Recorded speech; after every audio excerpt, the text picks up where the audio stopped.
Hello guys, ഇന്നൊരു program day ആണ്. Off സീസണാണ് ഗൈസ്. എന്നാലും അല്ലറ ചില്ലറ പരിപാടികളൊക്കെ വന്നു തുടങ്ങി. അപ്പോൾ ഞാനും എൻ്റെ ഭർത്താവും കൂടി പരിപാടിക്ക് പോയിക്കൊണ്ട് നിൽക്കുകയാണ്. പരിപാടിക്ക് പോകാൻ ഞാൻ ഇത്തിരി ലേറ്റ് ആയിട്ടുണ്ടായിരുന്നു. അതുകൊണ്ട് തന്നെ ഞാൻ വരുമ്പോഴേക്ക് ഫസ്റ്റ് സോങ് അഫ്സൽക്ക പാടിക്കഴിഞ്ഞിരുന്നു. ഞാൻ മാത്രമല്ല, എൻ്റെ കൂടെ 2 പേരും കൂടെ ഉണ്ട്, അവരും ലേറ്റ് ആയിട്ടുണ്ട്. അങ്ങനെ ഞാനും ഏട്ടനും കൂടി അവിടെയുള്ള സൈഡിലിരുന്ന് ഇങ്ങനെ പാട്ട് കേൾക്കുകയാണ്. അപ്പോഴേക്കും വിഷ്ണുവേട്ടൻ വന്നു. ഇതാണ് കേട്ടോ വിഷ്ണുവേട്ടൻ. വിഷ്ണുവേട്ടനും പിന്നെ ഇത് അഫ്സൽഖാൻ അറിയാതെ കോഴിക്കോടുകാരുണ്ടാവില്ല, അല്ല കൊയിലാണ്ടിക്കാരുണ്ടാവില്ല. അങ്ങനെ ഞങ്ങളിതാ പാട്ട് തുടങ്ങി. പിന്നെ അവിടെയുള്ള മക്കളുടെ ഡാൻസും കാര്യങ്ങളൊക്കെ ഉണ്ടായിരുന്നു. ഒരു മുസ്ലിം വെഡിങ്ങാണ് ഞങ്ങൾക്ക് കിട്ടിയത്. എന്ത് കിട്ടിയാലും ഞങ്ങൾ പൊളിച്ചടുക്കി കയ്യിലാക്കി കൊടുക്കും. ഞങ്ങൾക്ക് കണ്ടാൽ തന്നെ മനസ്സിലാവും പരിപാടി എത്രത്തോളം അവരും എൻജോയ് ചെയ്തു, ഞങ്ങളും എൻജോയ് ചെയ്തു എന്നുള്ളത്.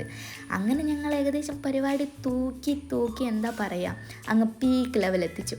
അവിടെ ഇരിക്കുന്ന എല്ലാവരും ഉഷാറായിട്ട് കല്ലടിച്ച് ഒക്കെ അടിപൊളിയാക്കി. പിന്നെ ഏതൊരു പരിപാടിൻ്റെ വിജയം എന്ന് വെച്ചിട്ടുണ്ടെങ്കിൽ പാട്ടുകാർ മാത്രമല്ല, സൗണ്ട് കൂടിയാണ്. ലൈറ്റിൻ്റെയാണ് സൗണ്ട് കേട്ടോ. നമുക്കൊരു പ്രോഗ്രാം തരുന്നുണ്ടെങ്കിൽ നമ്മൾ ആദ്യം ചോദിക്കുക സൗണ്ട് ഏതാണെന്നാണ്. കാരണം 100%-ൽ 50% പാട്ടുകാരെടുത്തും 50% സൗണ്ടുകാരെടുത്തുമാണ് ഉള്ളത്. അങ്ങനെ ഞങ്ങൾ ഏകദേശം പരിപാടി തൂക്കി. അപ്പോൾ അത്രയേ ഉള്ളൂ. Tata bye bye, see U.